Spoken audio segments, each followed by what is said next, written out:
And next we have some more particles. Basically a lightning round.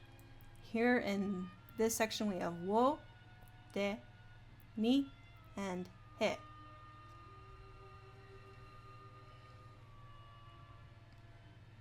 I think this is supposed to say objects. Oh.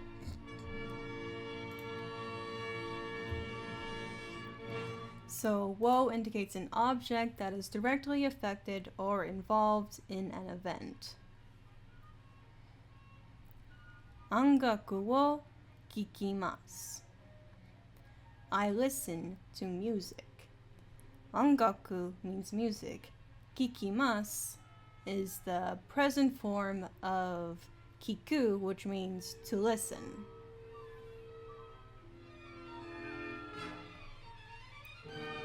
Since I'm listening to the music, we have to put wo after music. I do have notes about the order of Japanese sentences later on. It confused me quite a bit, but we'll get to it when we get to it. Now the particle de, it indicates where an event described by a verb takes place. So this, I believe this kanji is pronounced as uchi. Yeah, it says right here, uchi. So, uchi de terebi o mimasu.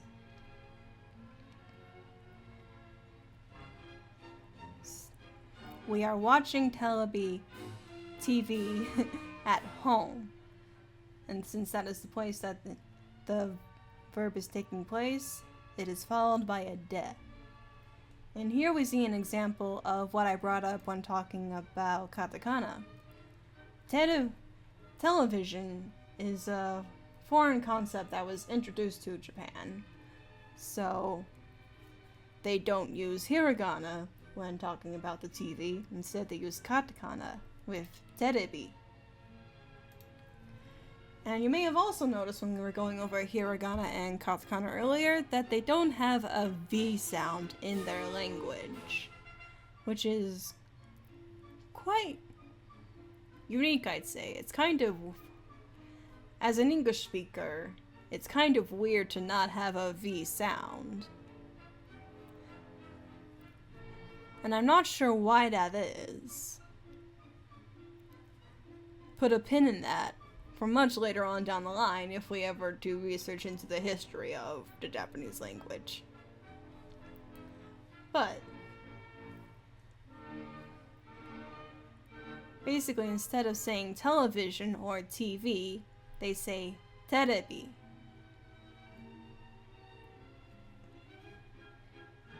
Japan also has a habit of shortening longer words to make them easier to say, even though they also have a lot of long words. I find that quite interesting, but also it makes things easier because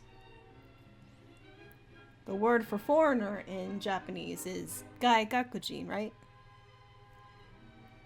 But that's kind of long and difficult to say, so most of the time, in casual conversation, a foreigner will be referred to as gaijin.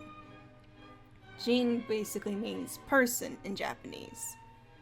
And gai comes from the word meaning foreign, so foreign person. Another little fun note. Now, the particle ni.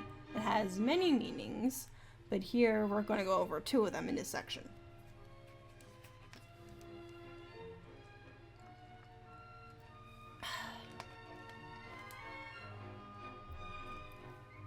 So one of the meanings for the ni particle is to use for a goal towards which things move, and the other one is the time an event take place. So in this first example, for a goal of movement, I have watashi wa kyou gakko ni ikimasen.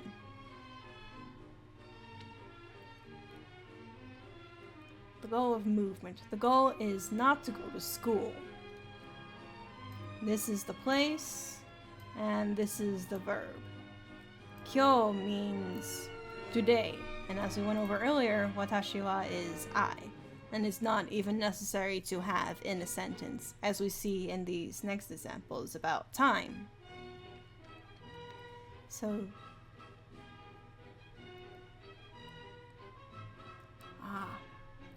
I know this is Juichi, but I forget how this is pronounced. I think this is Toki, but it can also mean other things.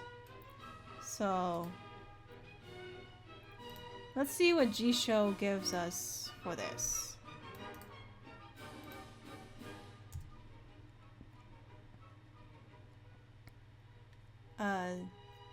Tsukiji?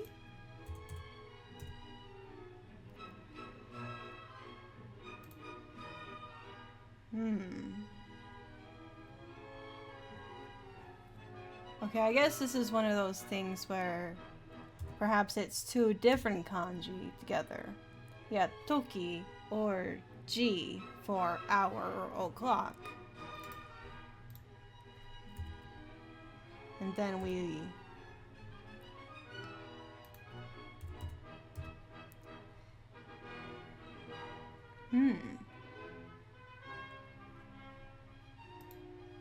Alright. So it seems I am dumb and I have forgotten some stuff.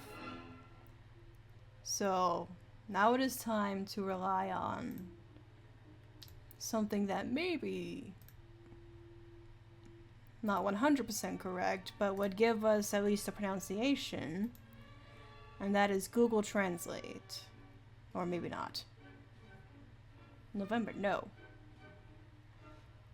I am so sorry. Oh, I'm gonna need to look this up. I know it's Juichi. Maybe I put the wrong kanji in there. Oh well. Anyway, this is the time. It's supposed to say 11. And then this is nemas. Which means to sleep. Let's go to the next example. I think I'll be able to say this one better. Nichiyoubi ni Kyoto ni ikimasu. This actually has both examples of ni in it. We have the time, Nichiyoubi, which means Sunday, and we have a goal of movement with Kyoto. We are going to Kyoto on Sunday. So we have a time and a goal of movement. Oh my god. Okay. More notes for ni. The particle ni is also used with days of the week and numerical time expressions.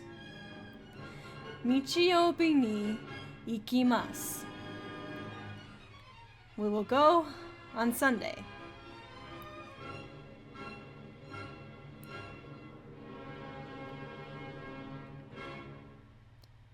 Another pin. I should have a stream studying how to read time in Japanese.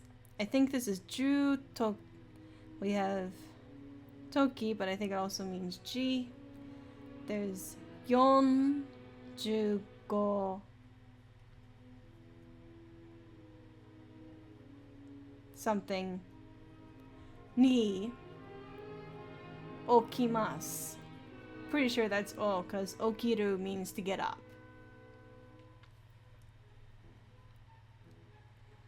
Oh boy. So, September. This one should be easy to look up with Jisho.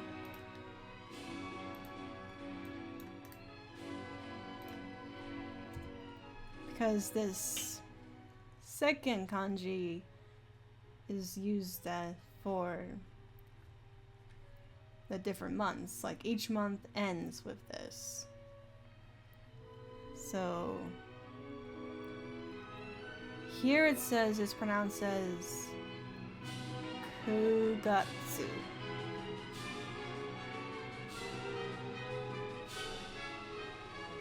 Kugatsu.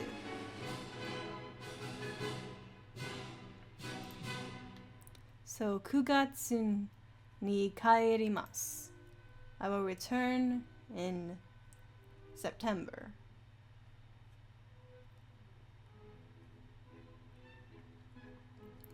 Now, it's also important to note when not to use the particle for ni. Oh, yes, yeah.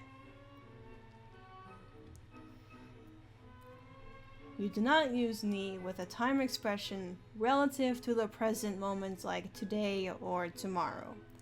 And you don't use it when describing irregular intervals like every day or with the word when. And you normally also don't use it for stuff like in the morning or at night or with weekend, but you know, you could if you wanted to.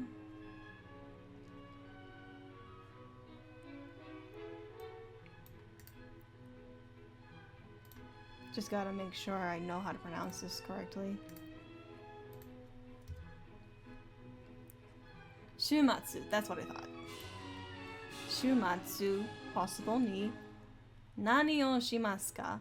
We could also just say shimatsu nani o shimasu ka?